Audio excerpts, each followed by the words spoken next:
The Battle of the Little Bighorn remains one of the most iconic and haunting defeats in American history, a story long wrapped in myth and controversy. At first, it was portrayed as a noble tragedy, General George Custer and his soldiers falling heroically against a so-called savage enemy. Over time, that image shifted. Custer's reputation transformed from gallant commander to reckless, fame-seeking officer accused of leading his men into a doomed fight against indigenous nations. Yet the truth is far less straightforward. What truly happened in June 1876? Was Custer solely responsible for the disaster? Did he really stage a dramatic last stand? And who ultimately bears responsibility for America's crushing defeat? For more than a century, these questions have fueled debate, with layers of misconception continuing to obscure the reality of this pivotal conflict. For generations, the Battle of the Little Bighorn has been presented as a straightforward clash between American expansion and native resistance. The popular image is striking. Sitting Bull, the revered Lakota leader, calling his people to defend their homelands against Custer's 7th Cavalry, advancing under the banner of conquest. It is a compelling narrative, rooted in the broken treaties and relentless push westward. Yet, this version oversimplifies the reality. It glosses over the complex network of alliances, rivalries, and competing motives that shaped the battle. Rather than a simple confrontation of white soldiers versus native warriors, the conflict unfolded as a chaotic web of shifting loyalties and fractured factions. Among the native forces themselves were Lakota, Northern Cheyenne, and Arapaho bands, groups united on the field, but far from a single, unified nation. Sitting Bull's call to arms drew an estimated 10,000 followers, a remarkable force for the Plains tribes, yet still only a fraction of the region's native population. Many Lakota, Dakota, Cheyenne, and Arapaho chose not to join him. Some, like the Arikara and Crow, actively opposed his cause and rode with the U.S. Army. Around 30 native scouts accompanied Custer's cavalry, and several fell with him in the dust at the Little Bighorn. These alliances were not the product of unity, but of survival. For Sitting Bull's followers, conflict with rival native groups who sided with the Americans was as familiar as their struggle against U.S. soldiers. Take Bloody Knife, an Arikara scout and one of Custer's trusted allies. His hatred for Sitting Bull was rooted in a raid years earlier that had claimed his family. The Crow, meanwhile, saw Sitting Bull not as a liberator but as an intruder on their ancestral lands along the Little Bighorn. To them, it was not Custer who threatened their homeland, but Sitting Bull himself. This was not a simple story of whites versus natives. It was a fractured battlefield where native peoples sometimes fought against one another, at times even riding alongside U.S. troops. The American West was less a tale of unity than a crucible of competing interests, where survival often outweighed solidarity. To reduce the Battle of the Little Bighorn to a simple narrative is to overlook the messy, human complexity that shaped its outcome. The story of Americans versus natives alone is incomplete. But what about Custer himself? Was he reckless, or was he courageous? As with most history, the answer lies somewhere in between. The idea that Custer charged blindly into battle and got all his men killed is a myth. In fact, only the 5 companies directly under his command were wiped out. The rest of the regiment, nearly 2/3 of the 7th Cavalry, survived the battle. Altogether, Custer marched into the Little Bighorn with about 650 officers, soldiers, and scouts. By the end, 268 were dead, while others under Reno and Benteen managed to hold defensive positions and survive the siege. Of the roughly 650 men who entered the valley, 268 would be killed, a devastating toll, yet still leaving the majority of the regiment alive. What Custer actually lost was the portion of the force under his direct command.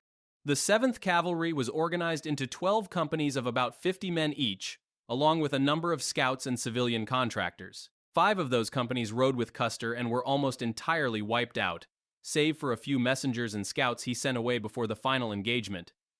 The other 7 companies mostly survived. 1 remained with the supply train, while the rest were divided between Major Marcus Reno and Captain Frederick Benteen, who managed to hold defensive positions through the 2-day siege.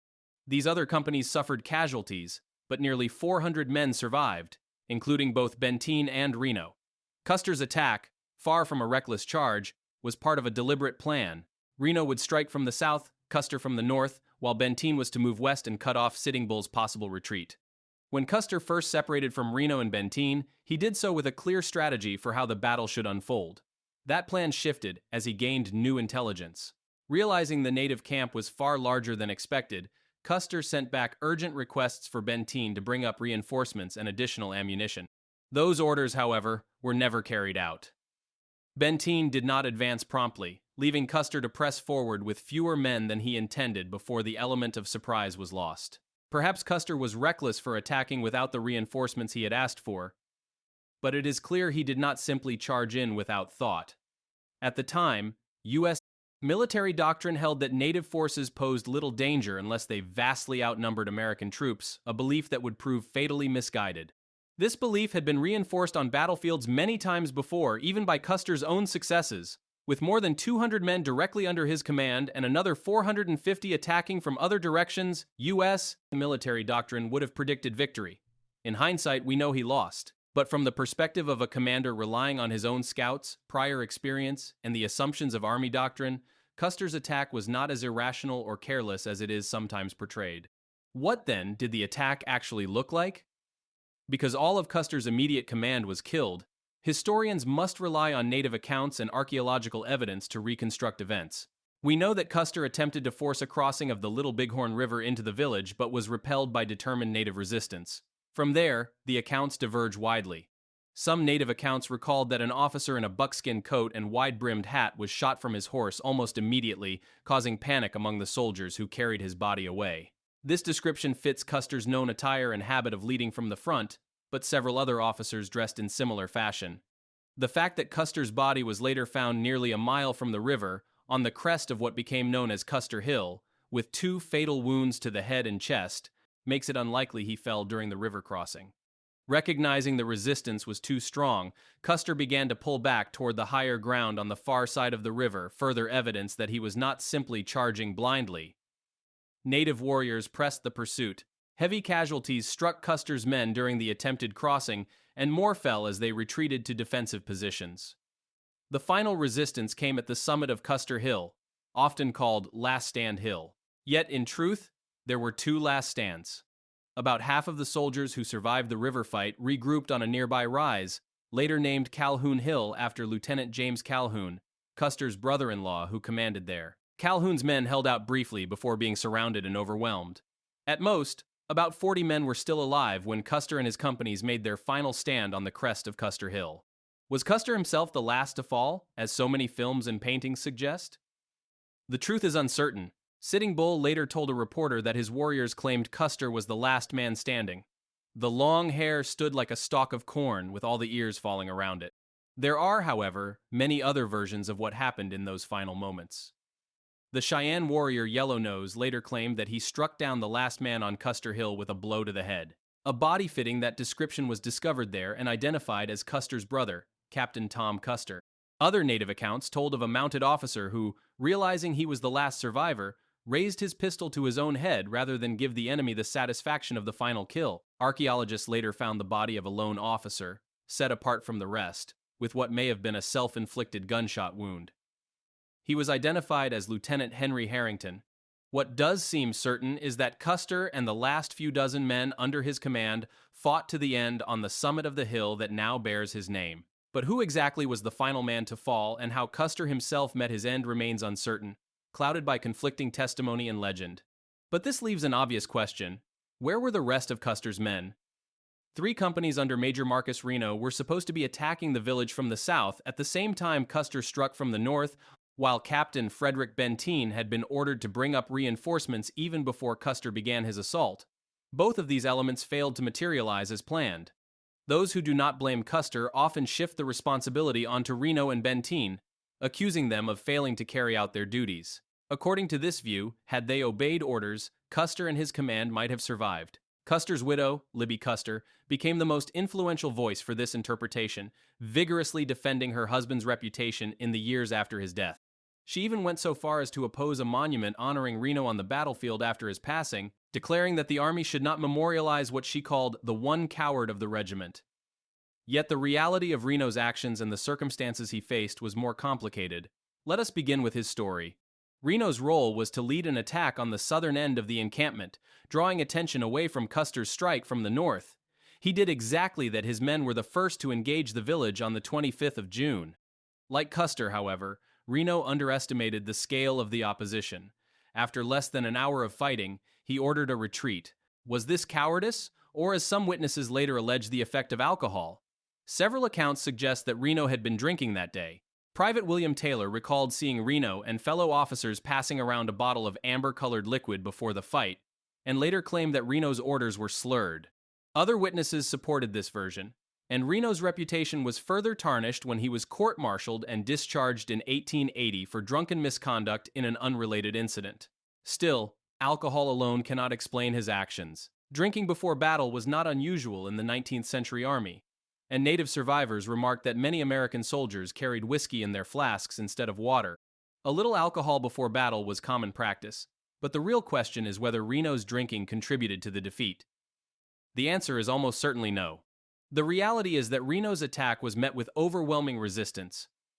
The 140 men under his command simply could not withstand the thousands of warriors who surged out to meet them. Native fighters carried rifles as well as bows, and they knew how to use them effectively. Reno's troopers paid the price. By the time Reno ordered the retreat, more than a third of his command had been killed or wounded. If Reno failed in anything, it was not in breaking off too early and abandoning Custer. It was in waiting too long, allowing too many of his men to die in what was clearly a hopeless fight. In many retellings, the figure who fares worst is Captain Frederick Benteen. He is often accused of abandoning his planned advance and blatantly ignoring Custer's orders for reinforcements. If blame is to be placed anywhere, many point to him. Yet looking closer at events provides Benteen with some defense. The collapse of Reno's attack would have left Benteen's flank dangerously exposed. Had he pushed forward as planned, his battalion might have been surrounded and destroyed once Reno's command was overrun. Instead, Benteen broke off the advance and linked up with Reno's survivors on higher ground, forming a more defensible position. Strategically, this was sound. The difficulty lies with Custer's written orders. We know Benteen received them, but he never carried them out.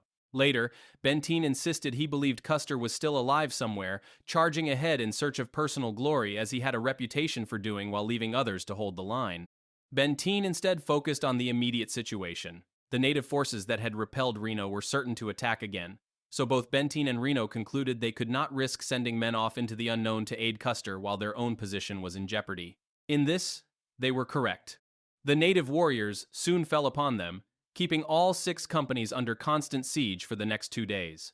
Benteen, Reno, and their soldiers fought through the night of the 25th of June, all of the 26th of June, and only ceased on the 27th of June when reinforcements finally arrived. Whatever accusations came later, Benteen and Reno could not be called cowards. They led their men in defense with little to no rest for nearly 48 hours. It is telling that, while outsiders often branded Benteen a coward, his own men never did. Wherever Benteen went, the soldiers' faces lit up with hope, one recalled. His leadership in the desperate defense earned him, within the regiment, the nickname the Savior of the Seventh, though the title never gained much popularity with the public. If Benteen had followed Custer's orders, there is little reason to believe his outnumbered men would not have shared the same fate. It is possible that his arrival might have tipped the balance and saved Custer, assuming he could have reached him in time, but it is just as likely that Benteen's command would only have joined the dead. Reno's battered force could not have held the Hilltop alone and would almost certainly have been destroyed as well. A court of inquiry convened in 1879 found no fault with either Reno or Benteen for their conduct. In the end, Reno and Benteen were not the reason 268 Americans died at the Little Bighorn, but they are probably the reason that number was not far higher. The debate over Custer's errors, Benteen's alleged betrayal, or Reno's drinking reflects a deeper misconception, that the outcome must be explained solely by American failure rather than native success. The Battle of the Little Bighorn stunned the United States precisely because most Americans could not imagine that indigenous warriors were capable of defeating U.S. troops on such a scale. How could the most powerful and technologically advanced nation on Earth be defeated by people it dismissed as savages? At the time, many Americans assumed the explanation had to lie in their own failures, because they believed native warriors could not win on their own. In reality, Sitting Bull and his allies deserve full credit for the victory at the Little Bighorn. Their skill in battle had already been proven. Just a week earlier, on the 17th of June, 1876, some 1,500 Lakota and Cheyenne fighters under Crazy Horse had defeated an American column of similar size at the Battle of the Rosebud. General George Crook, the U.S. commander, was stunned at how effectively native warriors maneuvered around his men. This victory directly challenged American military doctrine, which still assumed native fighters were dangerous only when they vastly outnumbered U.S. troops.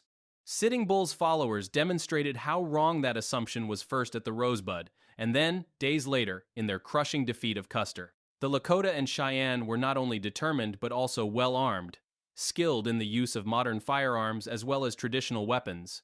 This was not the 16th century, when native peoples had never seen guns or horses. By the 1870s, both had been part of Plains life for generations. Native boys often learned to ride and shoot at an age when most white American boys were still in school.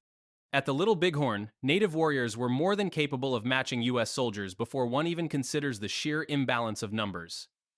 And beyond skill, there was motivation. Sitting Bull's followers were fighting for their very survival and their way of life.